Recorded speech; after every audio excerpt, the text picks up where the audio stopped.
பாகிஸ்தான் மீது India scalp என்னும் ஏவுகணையை வீசி தாக்குதல் நடத்தியுள்ளது.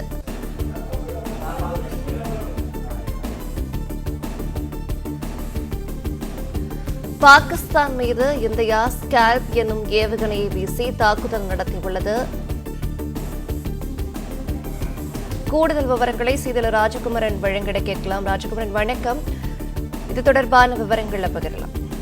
இந்தியா இந்த வெற்றிகரமான தாக்குதலை பயங்கரவாதிகளை நோக்கி எவ்வாறு நடத்தி முடித்திருக்கின்றது என்பதற்கான பல்வேறு தகவலை பார்த்து வருகின்றோம். ஏற்கனவே கமிகாஷே ட்ரோன் என்று சொல்லப்படக்கூடிய தற்கொலை விமானத்தின் மூலமாக பாகிஸ்தானில் இருக்கக்கூடிய பயங்கரவாதிகளின் இருப்பிடத்திற்கே நெருங்கி சென்று அந்த தாக்குதல் நடத்தப்பட்டது அந்த ட்ரோன்கள் மூலமாக என்ற தகவலை பார்த்தோம்.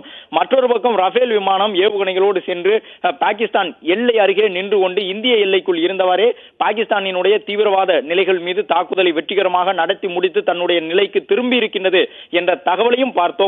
இப்போது ரஃபேல் போர் விமானங்கள் ஏந்தி சென்ற ஏவுகணை என்ன, அந்த ஏவுகணையினுடைய சிறப்பு அம்சங்கள் என்ன என்பது குறித்த விவரங்களை பார்த்துக் கொண்டிருக்கின்றோம்.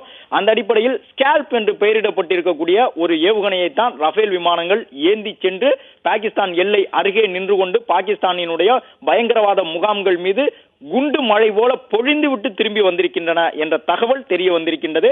மேலும் ரஃபேல் போர் விமானத்தை நாம் வாங்குவதற்கு மிக முக்கியமான காரணமாக இருந்தது, மற்ற போர் விமானங்களை காட்டிலும் ரஃபேலிலே மிக பெரிய அளவிலான ஆயுதங்களை சுமந்து செல்ல முடியும். அதனுடைய தாங்கும் திறன், சுமை தூக்கும் திறன் மிக அதிகமாக இருக்கும்.